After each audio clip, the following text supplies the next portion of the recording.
जाताना फक्त एवढंच सांगायचं आहे, अध्यक्ष महोदय, मी आता 1-2 दिवसापूर्वी मला एक व्हिडिओ आला आणि त्याच्यात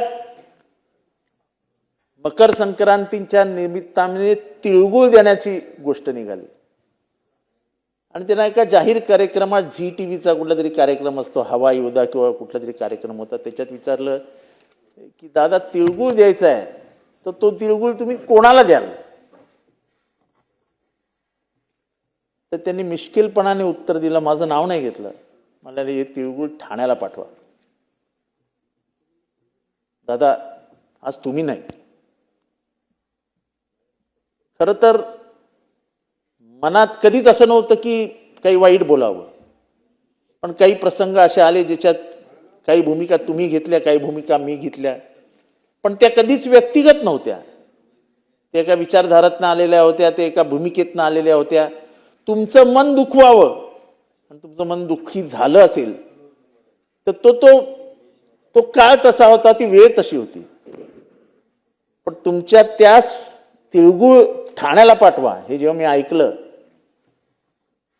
जर तुमच्या मनाला कुठली गोष्ट वाईट वाटली असेल तर दादा आज मरणानंतर तुम्ही मला माफ करू शकणार नाही, पण एक माणुसकीच्या नात्याने माझ्या मनातल्या भावना जाहीररित्या महाराष्ट्र समोर व्यक्त करत असताना मी एवढंच म्हणेन, दादा माफ करा, चुकलं असेल, बोलण्याच्या नादात मीही काही वेगळं बोलून गेलो असेल, पण तुमचं हे म्हणणं की तिळगुळ ठाण्याला पाठवा, होय दादा, याच्यापुढे तुमच्याबद्दल वाईट बोलण्याचं काय कारणच नाही, कारण उभा महाराष्ट्र लढतोय, उभा महाराष्ट्राच्या डोळ्यात पाणी आहे.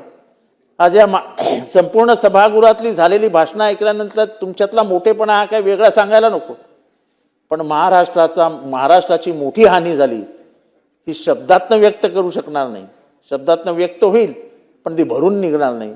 महाराष्ट्राने एक विलासराव गमावले, महाराष्ट्रातने गोपीनाथराव गमावले, महाराष्ट्रातने RR आबा गमावले आणि महाराष्ट्राने अजितदादा गमावले. महाराष्ट्राने मोठा नेता गमावला. याला महाराष्ट्राच्या भविष्याची चिंता होती. महाराष्ट्राची झालेली हानी कधीही भरून निघणार नाही. अजितदादा, माझ्या म्हणजे तुमचं जे तिळगुळाचं ऐकल्यानंतर मला जास्त बोलावं असं वाटतं, पण माझ्याकडे वेळ कमी आहे, मला खूप अनुभव सांगायचे होते. धन्यवाद. पण